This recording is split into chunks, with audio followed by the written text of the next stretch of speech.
Dan marilah kita belajar pada Maulana Syekh, tidak hanya belajar qaulan, tetapi juga manhajan. Qaulan artinya apa-apa yang jadi wasiat al-maghfurlah, misalnya di wasiat renungan masa, ataupun yang pernah langsung kita simak pengandika Maulana Syekh di pengajian, itu kita ingat, itu kita berusaha ikuti. Maka itu namanya mengikuti secara qaulan. Selain qaulan, kita juga belajar untuk mengikuti Maulana Syekh manhajan. Arti manhajan adalah bagaimana cara beliau membangun semangat, bagaimana cara beliau mendidik, cara-cara seperti apa yang digunakan oleh Maulana Syekh untuk membangun perjuangan ini. Kita belajar dari beliau. Mungkin bapak-bapak dan ibu-ibu, saudara-saudara, ada hal-hal yang secara spesifik berubah dari waktu ke waktu, tetapi nilainya itu pasti tetap sama. Jadi kalau Al-Maghfurlah Maulana Syekh mengajarkan tentang nilai keistiqomahan, maka itu pasti tetap bermanfaat sampai kapanpun. Walaupun contoh-contohnya bisa berbeda-beda. Demikian pula pada hal-hal yang lain. Bapak-bapak dan ibu, saudara-saudara sekalian,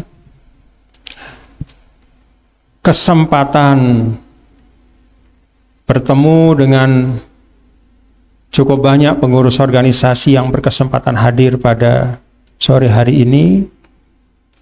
Saya sebagai pemimpin di NWDI meminta kepada kita semua, mari laksanakan tugas kita masing-masing dengan sebaik-baiknya.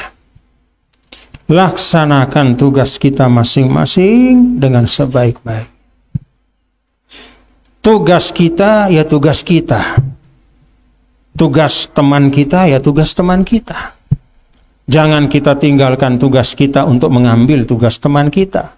Dan jangan iri atau jangan membandingkan tugas kita dengan tugas teman kita.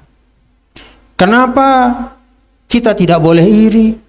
Karena yang dinilai sebenarnya bukan pada tugas si A atau si B, tapi bagaimana kita masing-masing melaksanakan tugas kita.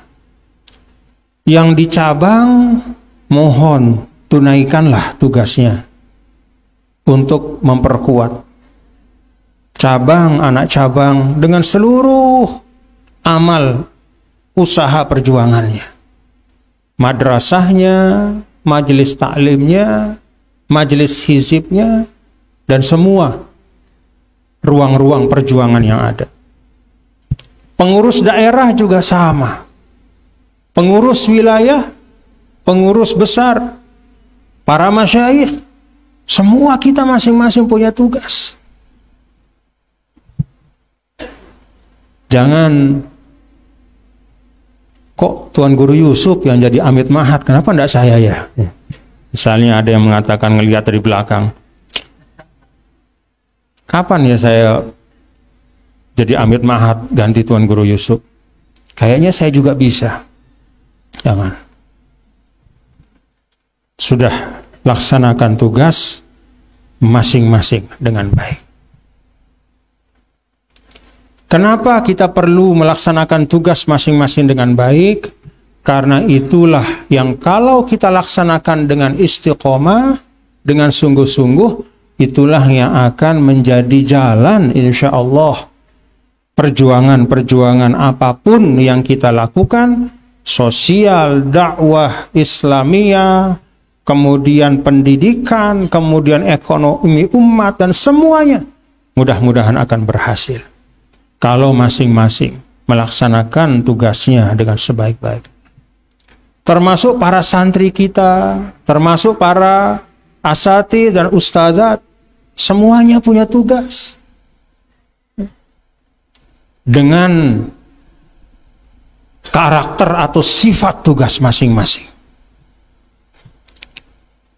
Sifat tugas itu beda-beda. Setiap tugas membutuhkan orang dengan keahlian atau bakat yang juga beda-beda. Coba dalam Al-Quran. Apa contohnya coba?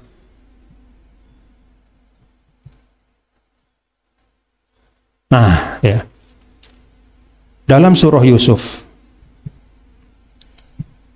ketika Nabi Yusuf alaihissalam dihadapkan kepada pemimpin Mesir waktu itu, lalu istilahnya dibukakan kesempatan untuk mau jadi apa Melinda, kira-kira begitu. Apa kata Sayyidina Yusuf alaihissalam? Qala ja'alni ala khazainil ardi, ya, inni hafizun alim.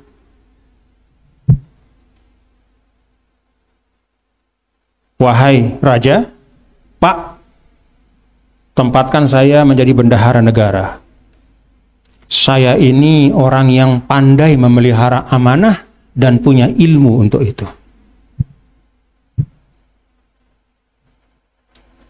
Dalam posisi sebagai bendahara negara, kalau bahasa sekarang Menteri Keuangan, yang mengatur pendapatan pengeluaran, mengelolanya dengan baik, apa yang perlu disimpan, apa yang perlu dikeluarkan, dan seterusnya, maka sifat yang diperlukan itu inni hafizun alim, al-hifzu wal ilmu,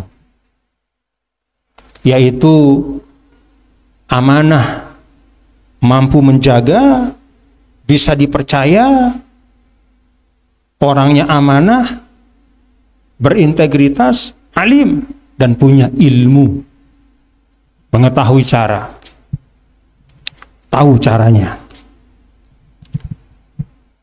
Itu dalam surah Yusuf. Tapi coba lihat dalam tempat yang lain ketika Allah menceritakan tentang anak Nabi Syuaib. Ya. Salah satu putrinya. Kan di situ diceritakan oleh Al-Quran bagaimana ada dua putri Nabi Syuaib itu antri mengambil air, tapi mereka selalu terdorong ke belakang karena banyak orang-orang laki yang lebih kuat. Jadi terpinggirkan, tidak bisa mendekat ke sumber air. Akhirnya datanglah Nabi Musa alaihissalam. Kemudian Nabi Musa alaihissalam dengan karena betaknya belik, Nabi Musa terkenal, ya, besar, kuat.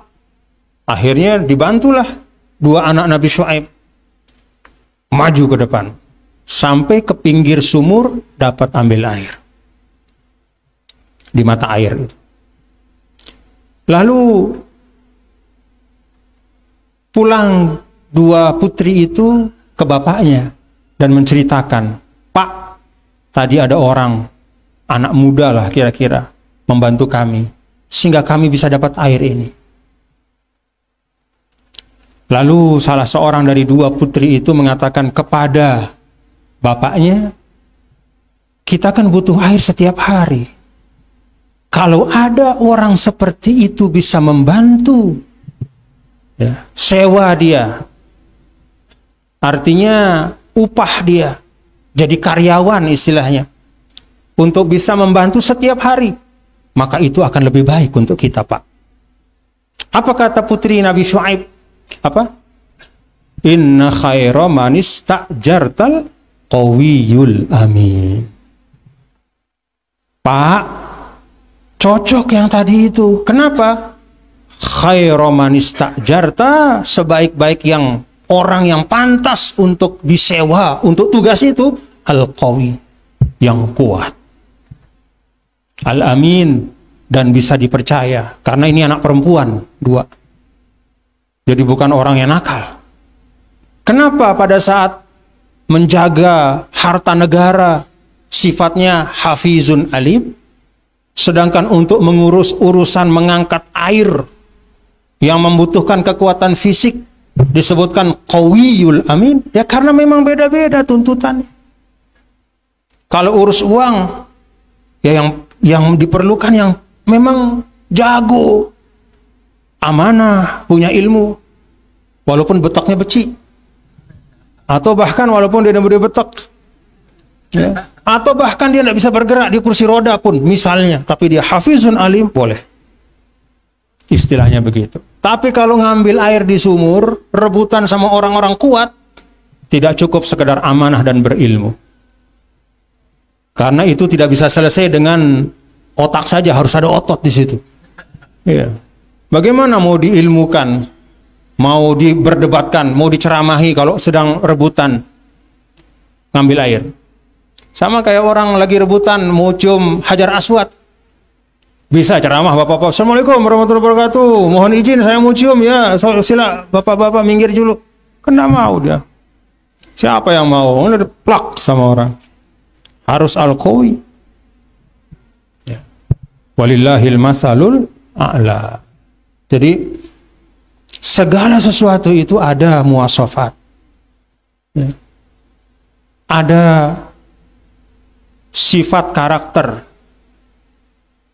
ada kompetensi, ada bakat, ada ilmu, ada pengalaman, ada tenaga yang diperlukan sesuai dengan masing-masing tugasnya. Tuan Guru Haji Huda, kita suruh dia untuk menjaga apa namanya, pakai seragam misalnya, jaga di depan, cocok enggak? Enggak cocok. Kecil badannya, ya. Stop, nggak mau orang stop. Ini bapak ini kecil badan, cari yang besar badannya. Tuan Guru Ja'far, mana Tuan Guru Ja'far? Nah, itu sahabat saya dari mu'allimin dulu. Misalnya di Mahat yang urusan muraqib misalnya, siapa muraqib Mahat alan? Minal muraqib alan? Hah? Tuan Guru Sudi.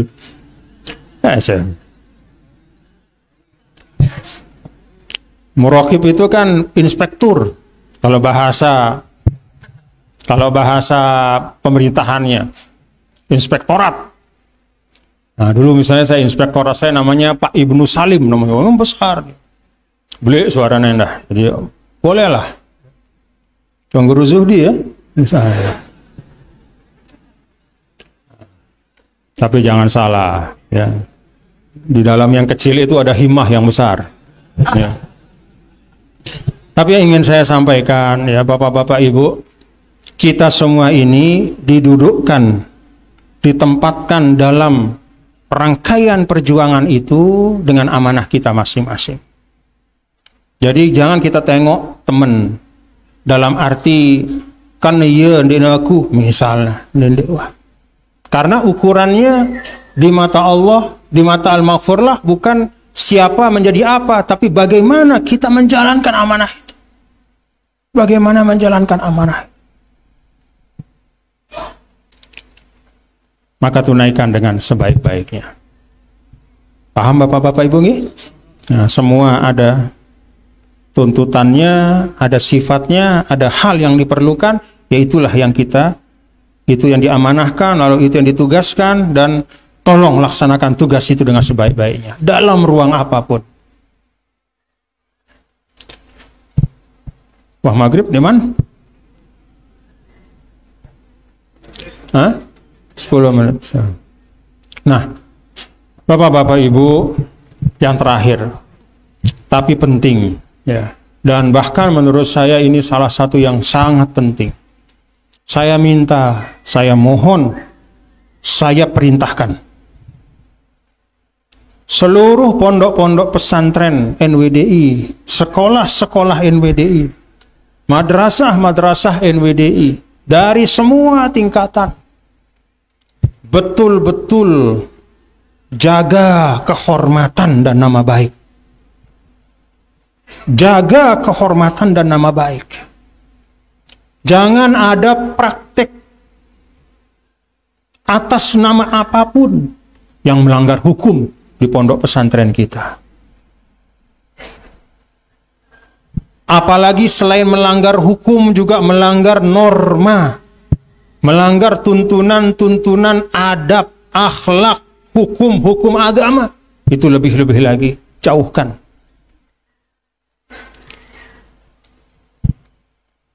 Ada cukup beberapa kejadian, saya tidak katakan banyak, tapi ada kejadian-kejadian yang melibatkan orang di pondok pesantren atau sekolah agama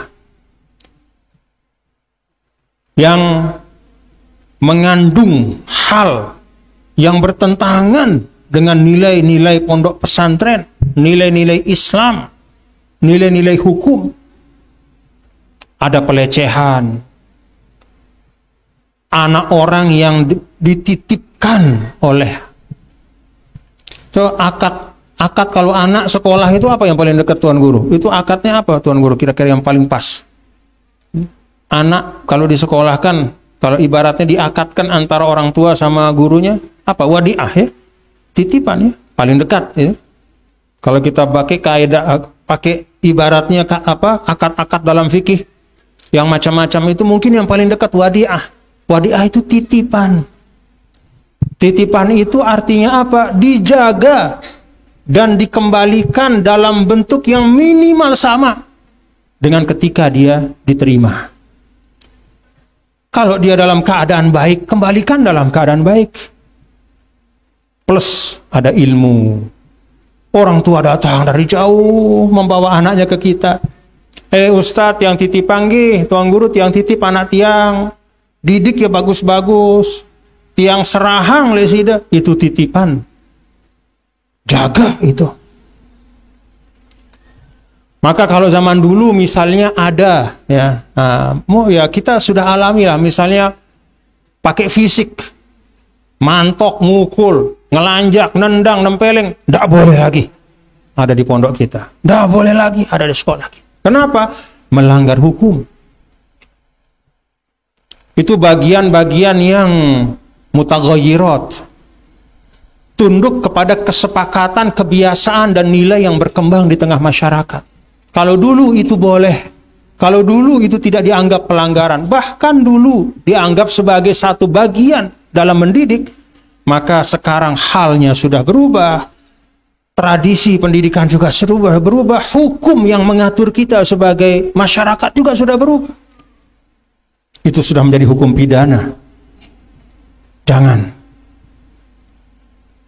Yo kan lai itu ya tekeno isi ustadzah misalnya. Kan itu lai tempeleng nih itu mun malas-males. Beunang melihat so itu tempeleng kanak-kanak ya. Jangan. Ya wah nasib itu lai no. Nah, jadi jangan ditularkan itu. Oh ya bagian terlaik no. Mau berkat. Ya. Nengke mun temele nitipang berkat muridnya dendek ngadu sing anu. Enggak boleh lagi. Paham Bapak-bapak Ibu? Jaga, jaga, jaga. Apalagi, nah ini lebih-lebih lagi, tidak ada ampun. Kalau kemudian itu berkaitan dengan pelecehan kepada peserta didik, santri ataupun santriwati. Ada kejadian di Pulau Jawa, di beberapa tempat. Ada santri perempuan dilecehkan, ada santri laki-laki dilecehkan. Na'udzubillah min zalik. Ini tidak boleh terjadi. Ini menurut kejadian kalau ada yang mau melakukan itu atau berpikir melakukan itu, ingat kepada Sidi Syekh Maulana. Ingat. Jangan. Tidak boleh. Tidak boleh. Paham Bapak-bapak Ibu? Nah, kalau ada misalnya indikasi seperti itu, beritahu segera. Beritahu, karena itu babu syarrin azim. Babu syarrin azim. Tutup pintu itu. Karena itu di dalam pola-pola pembelajaran di pondok juga saya minta untuk diperhatikan. Supaya hal-hal yang bisa membuka ruang untuk itu tutup. Tutup.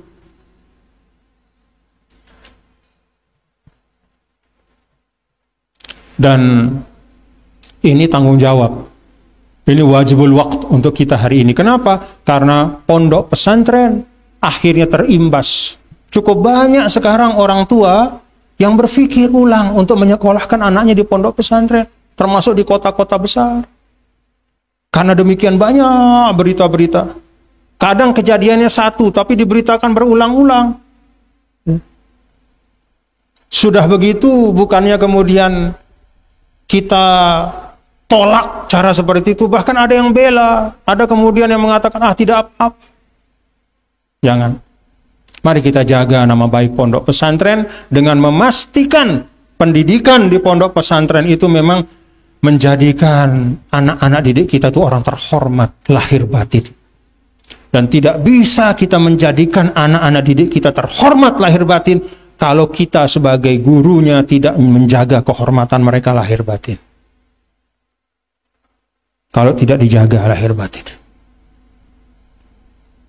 Mohon dipahami nih Bapak-bapak, ini penting itu yang sampaikan.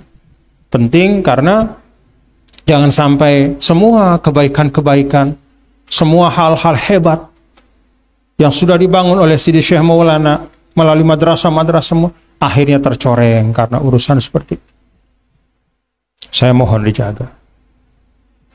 Inilah yang dapat saya sampaikan. Allahumma innaka afuwun karim tuhibbul afwa fa'fu anna ya karim. Allahumma atik riqabana wa riqaba abaina wa ummahatina wa masyayikhina wa man lahu ta'alluqun bina wa sairil muslimin minan nar. Allahumma inna nas'aluka ridhaka wal jannah wa na'udzubika min sakhatika wan nar. Allahumma taqabbal minna sa'iru amalina waj'alha qurbatan khalisatan liwajhikal karim waj'alha sababan li ghufrani dzunub wa satril uyub wa raf'id darajat ya rabbal alamin. Sallallahu alaihi ala sayyidina maulana Muhammad walhamdulillahi rabbil alamin. Allahumma laka sumtu wa bika amantu wa ala rizqika aftartu bi rahmatika ya arhamar rahimin.